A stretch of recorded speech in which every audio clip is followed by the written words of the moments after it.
और चलिए अब बात उत्तर प्रदेश के संभल की करेंगे, जहां संभल में एक और मंदिर मिला है। इस नए मंदिर का नाम चंद्रेश्वर महादेव मंदिर है।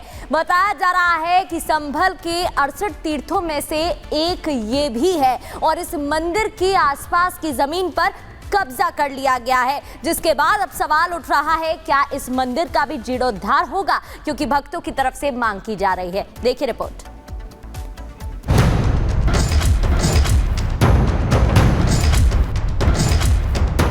संभल में सनातन के सबूत लगातार मिल रहे हैं। अब संभल में चंद्रेश्वर महादेव का मंदिर मिला है। भारत इस समय संभल के 68 तीर्थों में से एक चंद्रेश्वर मंदिर के ठीक सामने आ खड़ा है। ये वही चंद्रेश्वर मंदिर है जिसको लेकर तमाम तरह के विवाद हुए। सन 2016 में यहाँ पर मंदिर कमेटी के लोगों से मारपीट भी की गई थी, लेकिन अब अधिकारियों की पहुंचने के बाद अब उम्मीद ये जताई जा रही कि मंदिर का सौंदर्यीकरण होगा। मंदिर का जो ढांचा जिसे बार बार देखिए गिराने की कोशिश की गई, वो एक बार फिर अब पुनर्जीवित होगा। ये पूरा जो मैं आपको प्रांगण दिखा रहा हूँ, देखिए इन तमाम जमीनों पर लोगों ने कब्जा कर लिया। कहा यह जाता है लगभग 84 बीघा जमीन इस मंदिर के नाम हुआ करती थी, लेकिन जो अब सिमट कर 20 बीघे से भी कम रह गई है। चंद्रेश्वर मंदिर को लेकर दावा किया जा रहा है कि साल 2016 में जब चंद्रेश्वर मंदिर का निर्माण किया जा रहा था तो दूसरे समुदाय के लोगों ने मंदिर के निर्माण कार्य को रोक दिया था। मंदिर आप देख रहे हैं यहाँ पे बहुत पुराना मंदिर है। बहुत पुराना। हाँ, पृथ्वीराज के जमाने का है। पृथ्वीराज चौहान के जमाने का। जी। किन लोगों ने कब्जा कर लिया था मंदिर पे, आसपास की जमीनों पर? मोमदनों ने कब्जा किया। अच्छा। उनका ही कब्जा है। अब डीएम साहब पहुंच गए, उम्मीद अब लग रही है कि अब सब कुछ अब सही हो जाएगा। अब वो तो साहब डीएम साहब के ऊपर ये बात है, जहाँ जैसे कर सकते हैं। आप लोग चाहते हैं कि नहीं मंदिर एकदम बढ़िया भव्य बन जाए? हम तो बढ़िया चाहते हैं साहब, भव्य बने, बढ़िया बने। यहाँ पुलिस चौकी का भी निर्माण अब हो जाएगा, क्या लग रहा है चाचा जी? सही रहेगा चौकी का निर्माण होने से? ठीक रहेगा, बढ़िया एकदम बढ़िया नंबर है। आसपास के लोग सुरक्षित तो रहेंगे कम से? ठीक, बढ़िया जी। चाचा जी मंदिर भव्य बनेगा, पुलिस चौकी भी बनने वाली है, काम बढ़िया हो रहा है। काम बढ़िया हो रहा है। बढ़िया डीएम साहब को लेकर क्या कहेंगे? बहुत बढ़िया डीएम साहब। स्थानीय लोगों का कहना है कि 2016 में चंद्रेश्वर मंदिर के पास 84 बीघा की जमीन हुआ करती थी, लेकिन बाद में जमीन पर दूसरे समुदाय के लोगों ने कब्जा कर लिया। आज मंदिर के पास केवल 18 बीघा की जमीन बची है और बताया जा रहा है कि ये जो चंद्रेश्वर मंदिर है ये काफी प्राचीन है और पृथ्वीराज चौहान ने इस मंदिर का निर्माण कराया था।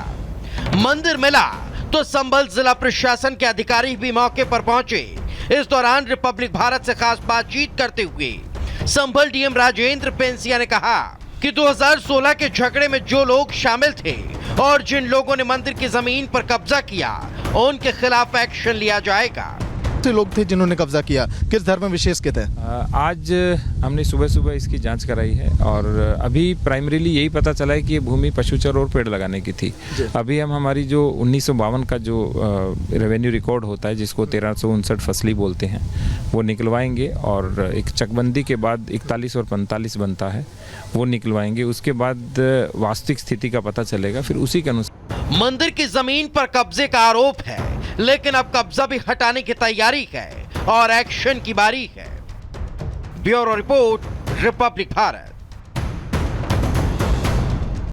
तो देखिए संभल में लगातार जो खुदाई है उसमें बावड़ी में बहुत सारी चीज़ें निकली, सनातन के तत्व निकले हैं, बहुत सारे सबूत निकले हैं और अब इस मामले में आपको बताते हैं जिस तरह से नया मंदिर चंद्रेश्वर मंदिर आया है, इस मामले में बातचीत की गई है एसपी से। वो क्या कुछ कह रहे हैं सुनिए। एक तो 2016 में कुछ मुकदमे लिखे गए हैं, उनको रिव्यू किया जाएगा कि किन परिस्थितियों में मुकदमे लिखे गए हैं और क्यों लिखे गए थे, क्या गलत लिखे गए थे, सही लिखे गए थे, और जो दोषी थे वो लोग जेल गए या नहीं गए हैं, उनके खिलाफ कार्रवाई हुई या नहीं हुई है। दूसरा, यहाँ पे काफ़ी लंबे समय से यहाँ चौकी सेटअप करने की मांग थी। उस मांग को मानते हुए यहाँ पे एक अस्थायी चौकी है वर्तमान में, यहाँ पे जो धर्मशाला है उसमें चलाई जाएगी और जो कंस्ट्रक्शन वर्क है उसको भी आज कल में लघु निर्माण के रूप में उसको शुरू करवाया जाएगा, ताकि यहाँ के लोगों में किसी प्रकार का कोई भय ना हो और जो भी यहाँ पे ज़मीनें हैं वो कब्जा की गई हैं, उनके जैसे जैसे प्रार्थना पत्र प्राप्त होंगे, जांच होने के बाद में उनको भी मंदिर की। और इस वक्त आपको बता दें छत्तीसगढ़ में सुरक्षा बलों पर बड़ा हमला हुआ है। बीजापुर में नक्सली हमला हुआ है। 7 सीआरपीएफ जवानों की शहीद होने की खबर आ रही है सामने। आईडी से उड़ाया है गाड़ी को, यानी कि नक्सलियों को ये पता था कि वहां से सीआरपीएफ जवानों की गाड़ियां निकलने वाली हैं और कैसे पहले से घात लगाए बैठे थे। छत्तीसगढ़ के बीजापुर जो नक्सलाइट एरिया है वहां पर आपको बताते हैं कि सीआरपीएफ के जवानों की गाड़ी पर हमला किया गया है। पुलिस गाड़ी में सवार थे सीआरपीएफ के जवान और एक ऑपरेशन के बाद लौट रहे थे, यानी कि एक ऑपरेशन को करने के बाद, एक बड़े अभियान को खत्म करने के बाद ये लौट रहे थे और उसी वक्त इन पर हमला किया गया।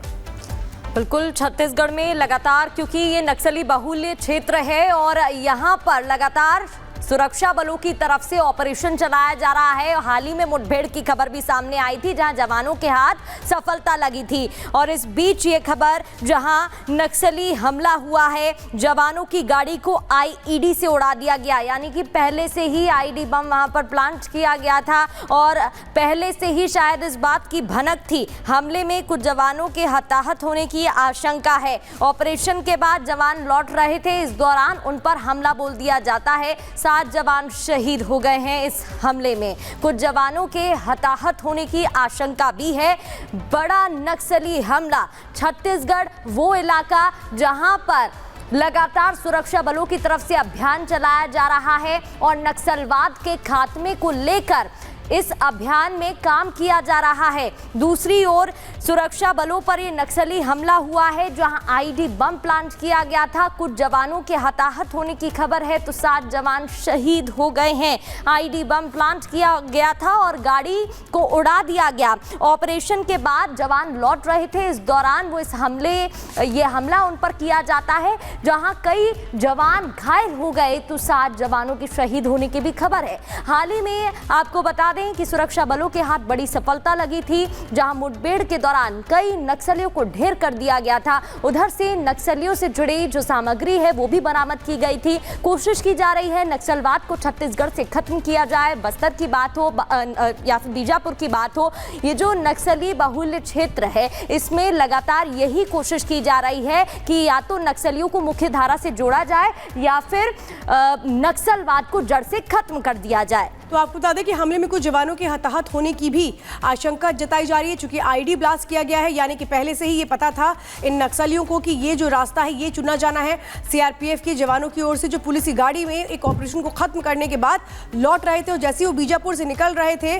सत्य विजय इस वक्त हमारे साथ ज्यादा जानकारी देने के लिए जुड़ चुके हैं। सत्य विजय, बताइए क्या कुछ पूरी खबर है ये, क्योंकि बीजापुर में क्या पहले से ही पता था इस रास्ते को पे लौटेंगे ये जवान जिस तरह से हमला किया गया?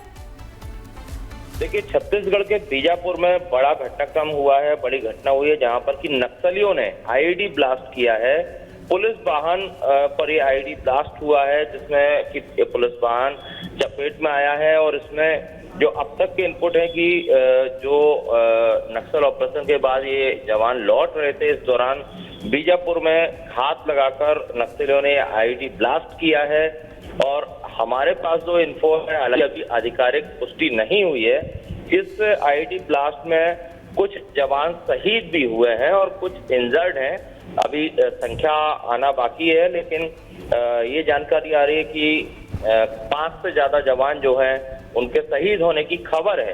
पुष्टि फिलहाल हम नहीं कर रहे हैं, लेकिन बड़ा एक नक्सलियों ने ये अटैक किया है, आईडी ब्लास्ट करके जवानों की गाड़ी को क्षतिग्रस्त किया है, जिसमें कि ये घटनाक्रम हुआ है। और चूंकि लगातार छत्तीसगढ़ में देश के गृह मंत्री अमित शाह साफ तौर पर कह चुके हैं कि छत्तीसगढ़ की धरती को नक्सल मुक्त बनाना है और इसी के चलते एग्रेसिव मोड में जो डीआरजी एसटीएफ नक्सलियों के खिलाफ ऑपरेशन कर रही थी, चाहे वो अबुझवाड़ के जंगल में 31 नक्सलियों को मार गिराने की घटना हो, चाहे वो कल नारायणपुर जगदलपुर बॉर्डर में 4 नक्सलियों को मार गिराया था। इसी तरह के लगातार ऑपरेशन होते रहे और कह सकते हैं कि इसके विरोध में नक्सलियों ने एक कायराना करतूत की है, जवाब देने की कोशिश की है।